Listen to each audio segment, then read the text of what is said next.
Well, good afternoon and welcome to H360 Live. My name is Dave Duplay and I'm joined here in the studio this afternoon with my friend and colleague from Healthy h360, Miss Courtland Long. Courtland, how are you doing today? I'm great, Dave. How are you? I'm doing wonderful. You know, it's President's Week this week. Yes. Okay, now, who was your all-time favorite president? Do you have one? You know, I would have to maybe say Abraham Lincoln. And why is that? Well, I come from Illinois, which is his state, and you know, it's always good to be a fan of Honest Abe. Okay, I'm with you there. Probably one of my favorites was Ronald Reagan. Great. Had the opportunity to have lunch with President Reagan at the White House with about 3,000 of my closest friends. He was a fraternity brother of mine in the same fraternity, Tau Kappa Epsilon, and every year he would invite the fraternity brothers to the White House when he was in office for a nice lunch. I was also able to have lunch with President Nixon one-on-one at the Park Ridge Marriott in Park Ridge, New Jersey, and that was an experience of a lifetime. A mutual friend of ours set it up for me, and so I've been very blessed and honored to have lunch with two presidents. Wow. Yeah, so President's Day means a lot to me. I reflect back on those conversations and those meetings. But how about this weather we're having in New York? Again, it can't make up its mind. I mean, one day it's 20 and below zero, and today it's 50 and raining, so. Yeah, and yet the steps outside my apartment are still covered in ice.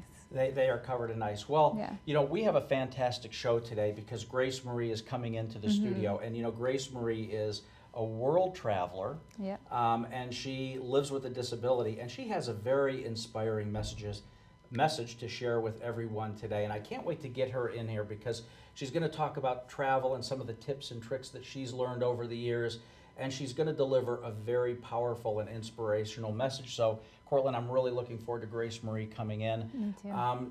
But first, as always, we have health tips that we must talk about, and this week is no exception. I think we're going to be talking about juicing. Yes, one of our favorite topics, juicing. There are tons of health benefits to go along with juicing. Yeah, so, you know, I've gone through a 5-day juice recently, as you have. And so, and I think it was a good experience for me. It was a really good experience. You know, it makes you feel like you've reset, you're fresh, you're ready to start again. And they say that, you know, you should do it probably once a season, so 4 times a year. It's probably a very good thing. Yes, it is. Well, why don't you kick us off and let's talk about the first health tip. Okay. Well, tip number 1 is to keep it easy. Now, I know going into that appliance section of the store can always be really overwhelming. There's tons of things, you know, you want to buy them all, but you really need to do some research and find out what exactly it is that you want. Do you want a blender, a juicer, an extractor, or a food processor? It's really important to talk to your family to keep their needs in mind and also know what your budget is. Some of these really high-end juicers can cost between $100 and $800, so be sure to keep that in mind. Now, between 100 and 800, that's a pretty wide range. So are we looking for the bells and whistles, or do they all pretty much kind of do the same thing? Yeah, some of them do a lot of the same things, but you know, the cold press juicer, with that one, you're not going to get any pulp. It's going to be all juice. Well, I have a Vitamixer, and you get the pulp in that one, and boy, I'll tell you, it really does a nice job, not only making juice, but it also makes soups and things of that nature, so very high speed. But it does take up a lot of room on my counter, so you know, I have to think about that as well. And that's always good to think about. So great health tip there. The next tip about juicing is make it efficient. And you know, it really is all about efficiency because you could tie up a lot of time in juicing. By the time you go and you get the fruits and vegetables and you wash them and you slice them and you put them in the blender. And so I found ways of cutting some corners here by, you know, spending the time to kind of slice everything up at once. And maybe what I'll do is I'll pre-package it, put them in little baggies, put them in the freezer, and then when I'm ready for a fresh cold juice, I'll pull one out, I'll put it in the blender, I'll throw a few ice cubes or a little water and blend it up, and it's pretty efficient. That's very efficient. Excellent tip. It's almost like you're inside my brain. Well, I started doing that after I heard you talking to a colleague about it. So, and I thought, wow, what a smart thing to do, very efficient, and so I took over the practice as well. That's a great tip number 2, make it efficient. Well, tip number 3 is to make it effective. Now, certainly there's always more research that can be done surrounding juicing, but it has been tied to many health benefits for most cancers, Alzheimer's, heart disease, and even more. And an added benefit of juicing is that it's going to keep your skin looking fresh and younger and the whites of your eyes brighter. And who doesn't want that? Fresh, clear Yeah. skin, bright white eyes. I mean, come on, right? Sounds great. Yeah, it sounds wonderful. So there are many benefits. And, you know, I've read a lot about the benefits of juicing. And not only, you know, I mean, let's face it, we work hard here in New York. We're very, very busy. We probably don't eat as our nutritional intake as we should, because we're always on the go. And juicing is a great way to make sure that you're getting that daily dose of vitamins and fruits and vegetables. Yeah, it's a really fast and convenient way to get all that nutrition. Yeah, so these are really great health tips. Let's review them one at a time. So the first one was? The first one is to keep it easy. Keep it easy, right? And that's all about picking out the appliance and making sure it's the right one for you based on the goals that you want. Yes. Second one was make it efficient, right? Yeah. So think about how you're going to juice, how often you're going to juice, and about making the most efficient use of your time in the pre-blending, I guess you could call it, of juicing. Yes, and the third one is to make it effective. 3 great health tips. Juicing, there's a lot of benefits. If you juice, we'd like to hear from you. You can hashtag real stories and do it to the right. We want to hear all about your juicing experience. So Courtland, as always, we have our interns out in the streets of New York talking to our friends in Bryant Park about juicing, what they know, primarily around the 3 tips that we just talked about, but I think there's a couple questions in there just for good measure. You want to watch the video with me? I would love to. Okay, guys, can you roll the video for me?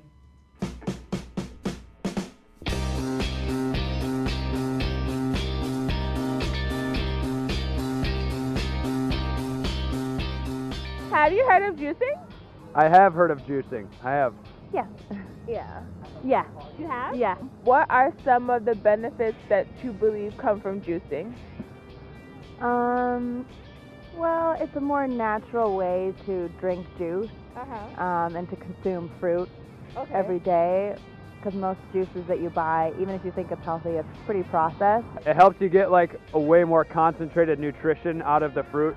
Essentially drains everything you need out of the fruit. Yeah. Gives you more energy throughout the day and just better for you. I guess it helps you clean your body and get the nutrients you need for your body. Yeah. Are you a juicer? A couple months ago I was. I haven't because I'm lazy now. I juice from time to time. My sister's really into it. I do a lot of carrot, ginger, orange juices with her, but like physically juicing, I don't do it that often. Nope. No. No. You're not? No. Okay, so what, have you ever thought about juicing, or if you have, what has stopped you from trying to juice? Yeah, I have thought about it, but I've just never bought the maker. Well, basically my grandma used to do it all the time and she still does it. And I'm like, every time, no. What kind of equipment did you use for your juicing? My sister bought this juicer. I think it's like $150 or something, but the thing is pretty cool. You just put the fruit in and it's like dispense it right into the cup. It's a big machine. Yeah, it's an old machine she used to have. Oh, she used to put it in there and you see the juice coming out of everything. Alright. Well, it's like a specific juicer. Okay. Like, it has a whole container for all the pulp and then for the juice, so it's like strictly juicing, not just a blender. So it's really fancy. Yeah, I don't know if I'm gonna buy it, but yeah. When you did juice, did you like to keep the pulp in, or did you want to keep it out? I'd usually take the pulp out. I'm a no pulp kind of guy. Okay. Yeah. She likes to take it out. She likes to take it yeah, out. she doesn't like it. I don't like it either. Sometimes my dog likes to eat it. I wouldn't. You wouldn't? Yeah. No, okay. When you were juicing, did you do any full cleanses, or like for like a whole week, or for like a whole 2 weeks, or did you kind of do it like occasionally, like every once or twice a week? It was actually while I was doing like a full month vegan cleanse. Wow. So yeah. So how was that? It was great. I lost a lot of weight, but I felt better than I ever have. So yeah. She does it once a week. Once a week? Yeah. Okay, that's good. Makes me drink it, but Occasionally. Occasionally? I think the whole aspect of not having solid food is kind of what gets me. It's not the fact that I'm having juice and like the calories, that's fine, but just not having solid food You is what kind of miss it. Yeah, I can only do it for like 3 to 5 days probably. Okay.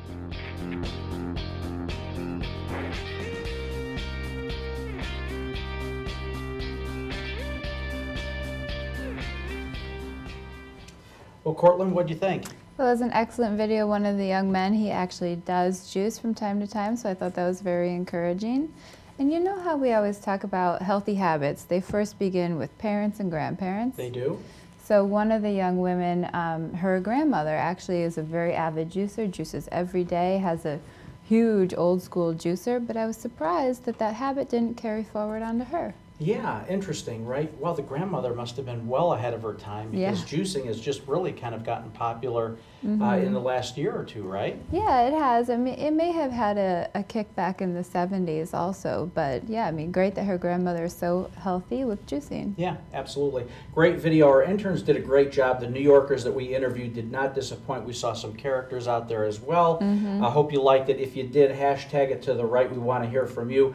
Well, Courtland, you know, now is our favorite time of the show. Yeah. Gracemarie is going to be coming into the studio. I'm so excited to have her here. But before we get into the question and answer part of this with her, I want to give everybody just kind of a level set on disabilities in the U.S. So here are a few statistics. In the U.S., about 74.6 million people have some type of physical disability. It's the largest minority group in the country. 17.6% of people with a disability, that means 23 million, that's a huge number, were employed in the U.S. in 2013. And 27 million women have disabilities in the U.S. You know, Courtland, those are some really, really big numbers. I also want to give a little background on Gracemarie. You know, she was born right here in New York City. She grew up a Jersey girl. She went to school at Georgetown University and studied in the School of Foreign Service in Washington.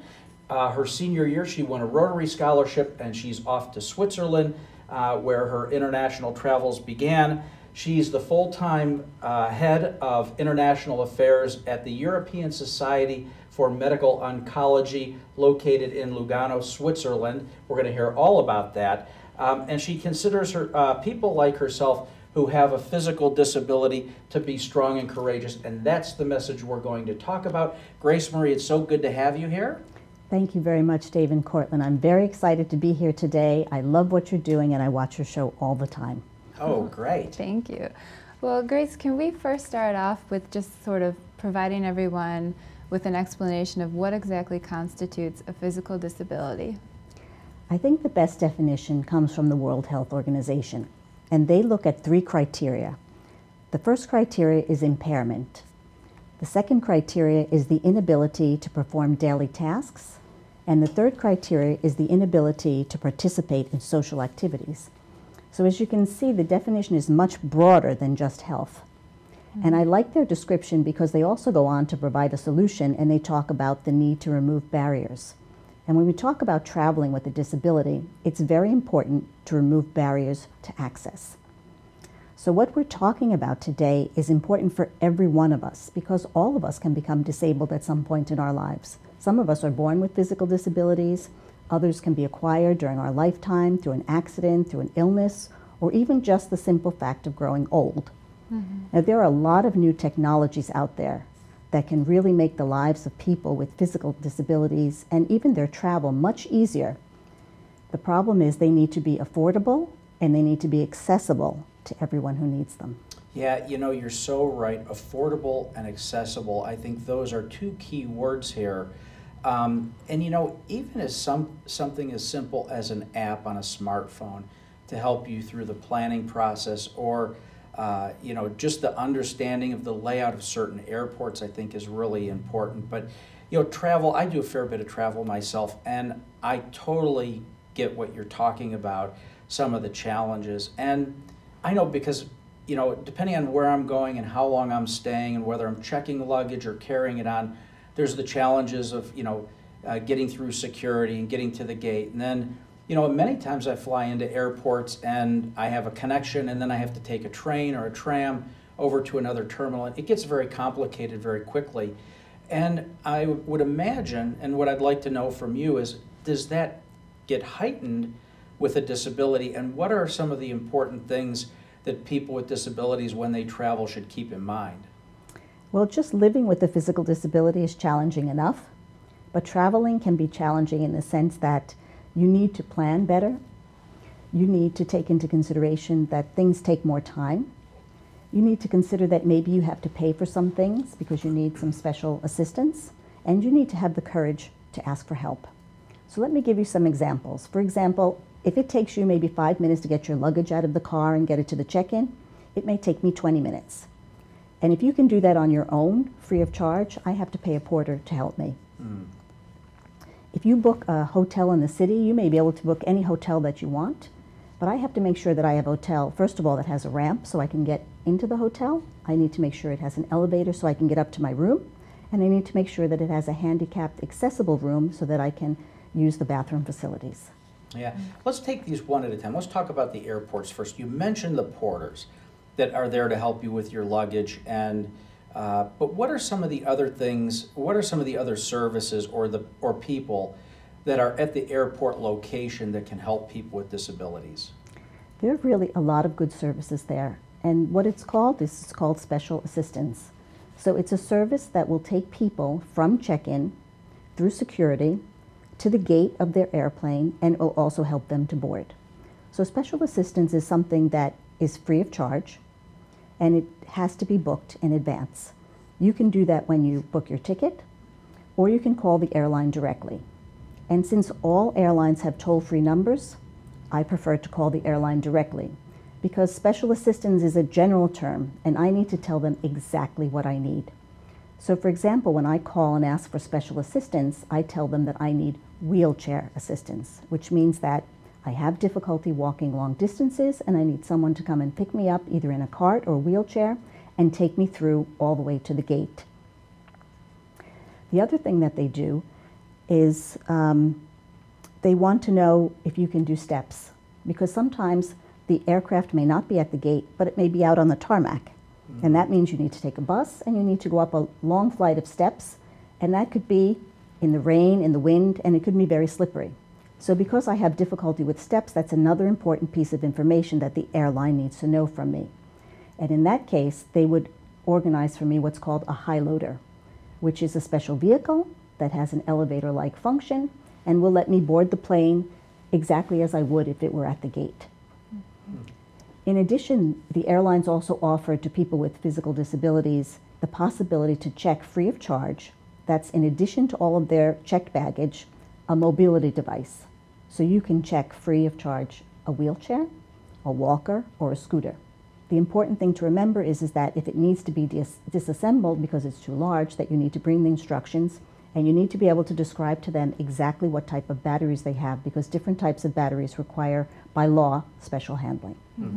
So navigating an airport can give anyone a headache. And I can imagine that there may have been some issues that you've encountered. Can you tell us about some of these issues? Yeah. Most airports that I travel are really handicap friendly. But there can be times when you do encounter things that you just may not understand. One of them is I came to a handicapped restroom and found out that in order to access it, I had to go all the way back to the service desk in order to get the key. Another time, I actually missed my flight because the special assistance services did not get me there on time. And so I went back to the airline and I said that I had checked in on time, I was there, I did all the things on my part that were correct, but they just didn't get me to my plane on time. And what they told me was that it's not their responsibility, because special services is something that's provided by the airport and not the airline. So in that case, I was very lucky because the airline was very understanding. They rebooked me on the next flight when they could have charged me full price for a new ticket. Wow. So now, if everything goes correctly, or at least you get to your destination okay, you know, you've traveled to all these amazing cities around the world, do you find that some cities are more accessible than others? It's true, not all cities have the same amount of accessibility. For example, here in the United States, there are some federal transportation rules that require that all public transportation is accessible to everyone, and so you'll find that there are buses that will kneel down to the curb so that you can get in. They also have ramps so that people with a wheelchair can enter, or even a mother with small children with a stroller can enter with no problem. In Switzerland, where I live, They still have trains that have very steep steps to get into, but they do provide a service, so they will help you get on the train and get off the train. Then there are other cities, like in the United Kingdom, for example, in Oxford, where they actually rent scooters for free to people with disabilities. So you can tour the city on an electric scooter. A city that I particularly like is Vienna. And that's because when I was there, I found out that all of the subway stations are accessible with an elevator, which meant that I was able to go down with my scooter, get on the subway, come out, and tour all of Vienna by myself and on my electric scooter. Very interesting. You know, travel takes a lot of planning. You hit on a couple of points: the airline, the hotel, if you're renting a car, knowing the city. And so a lot of planning goes into it: how long you're going to stay, what time of year you're going, what the weather conditions could look like. You know, you're here this week in New York, and you've experienced 50-degree weather, and you've experienced snow all within a day and a half. So it makes it challenging. I'm wondering what the Gracemarie planning tool or planning checklist looks like. It's not so much that I have such a checklist, but I do have a method. So first of all, like everyone else, I read up about the destination that I want to go to. Of course, I don't take any unnecessary risks. So if a place that I'm considering going to is not safe, I simply choose another one, because I think there's so many nice places to see in the world. Then I look at what I would like to see there, what's interesting to me, and I map it out on Google Maps so I can understand the distances, where I need to go, what the possibilities are. Then I actually pick up the phone and I call the tourist office and I ask them, you know, what is accessible for me? Are there any disabled tours? And most of the times, unfortunately, there are no special tours for the disabled. So then I have to pick up the phone again, and I have to start to call the sites, call the museum, call the church, call whatever that I'd like to see, and find out exactly how accessible is it for me. But that's basically what I do. Yeah, wow. Well, Gracemarie, we have a question coming in online. I'm looking at it right now. So Robert from Punxsutawney, Pennsylvania, home of Punxsutawney Phil, we all know that, right? Wants to know, he said, you just mentioned that you travel with a scooter, and he would like to know what kind of scooter you travel with. Well, there are travel scooters which come apart, and they're made especially to take on the airplane. So I have a Pride Mobility Go-Go scooter that comes apart in 5 pieces, so I can get it into my car and I can get it to the airport. And then the handlebar comes down and 2 people can actually take it if I don't check it, and they can put it underneath the aircraft, and they bring it back up to me at the gate when I come back. Great question. Thanks for that one. Well, so we also were just talking about some cities are more accessible than others. And even within cities themselves, there are areas that are more accessible than others. I think about New York, where we are here in Midtown, is very accessible, but some parts of lower Manhattan are not so much, because they have cobblestone streets and everything like that. So how do you make sure that you stay in the most accessible areas of the cities you travel to? That's not really an easy task. It's hard to know all of the places in a city that are accessible. But there are some new apps that are coming out that basically tell you where their handicapped parking spaces are, the hotels and the restaurants that are accessible, even to the extent of where you can cross the street, and very importantly, where handicapped restrooms are located. So I do my best, as I said, to call ahead the Tourist Information Bureau, to look on Google Maps, to call the places I want to see. But if there is a part of the city that's not accessible, then I just take the sightseeing tour. I get on a bus and I say, okay, if I'm not able to get out and actually visit the sites myself, at least I can pass by and see them with the bus. Yeah, that's great. You know, even the best laid plans and, you know, the checklists and everything, things can go wrong, right? We've all had flights get delayed, you know, get snowed in at certain airports. And so I'm curious, can you share with us maybe a little story? You've traveled all over the world. Share with us one of the times when things didn't go exactly as you had planned, and what are some of the things that you do to be flexible and kind of get through that period? Yeah. If I'm smiling, it's because I actually have had many, many adventures, but we'll have to save those stories for another time. The one that's most vivid in my mind is when I went to India for an Ayurveda cure. And what happened was that one of my braces was missing a piece, and there was just no way to repair it. So we had to actually have a replacement shipped over from Switzerland. It got to the country, it got to customs, but they didn't let it through unless I came and picked it up myself, which I wasn't able to do. So it's actually still there. But luckily I was traveling with a friend of mine. She took some duct tape. She fixed it so that I could actually get back to the airport and get back on the plane, and all was well. But I have had other incidences where I thought that I lost my passport. So now what I do is I take with me a copy of my important documents in case anything should go wrong. I also make sure that I have everything that's essential in my carry-on, because my luggage has also been lost or delayed for a few days, and so I can still go on and enjoy my vacation with the things that I need with me.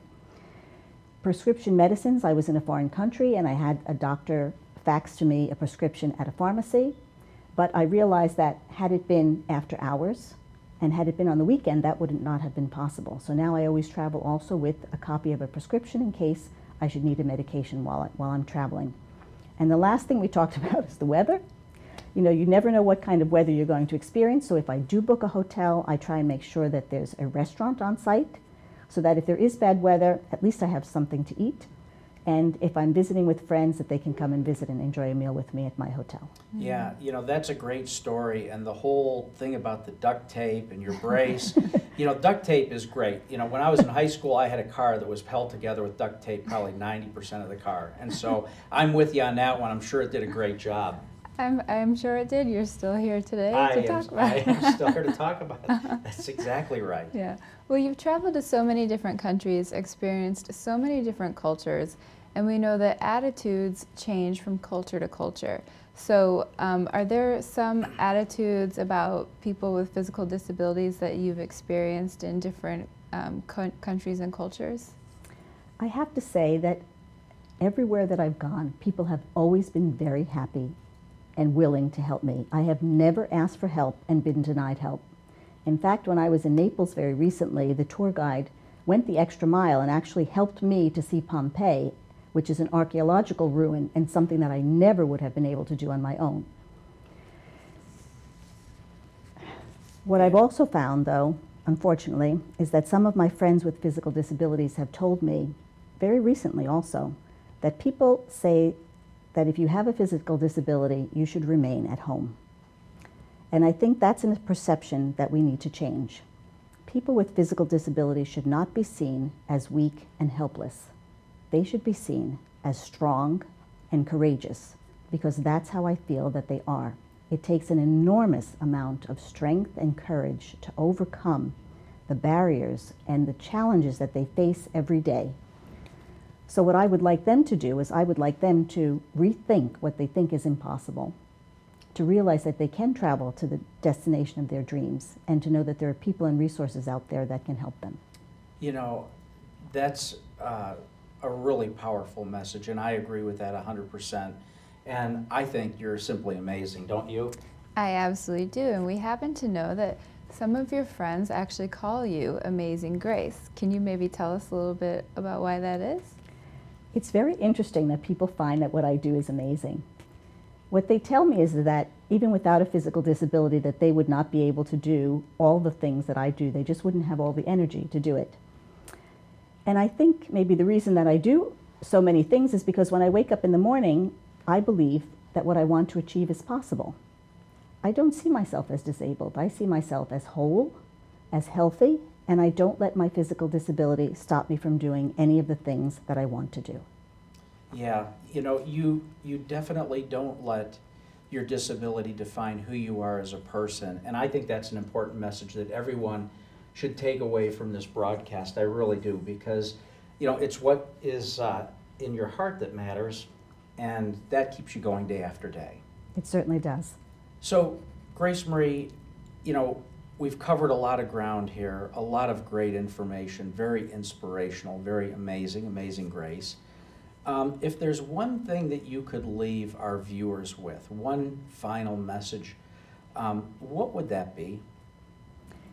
I would repeat what I said before. It would be that I think that people with physical disabilities should see themselves as strong and courageous. They should rethink what they think is impossible about traveling with a disability. They should know that it's possible, that they can go to the destination of their dreams, that there are people out there willing to help them, that there are plenty of resources that we've talked about that can make it much easier for them. And I'd also like to leave a message for those people who don't have physical disabilities, that they should be very and deeply grateful for the good health that they enjoy and never ever take it for granted. And I wish everyone happy and safe travels. Well, Gracemarie, thanks so much for coming in and sharing your story. You're always welcome back. I know you're traveling back to the U.S. For some conferences later in the year, so I hope you can find time to swing by New York and come in and catch us up on things that you're doing. So thank you very much for coming in. Thank you. It's been a pleasure. I'd love to be back on your show.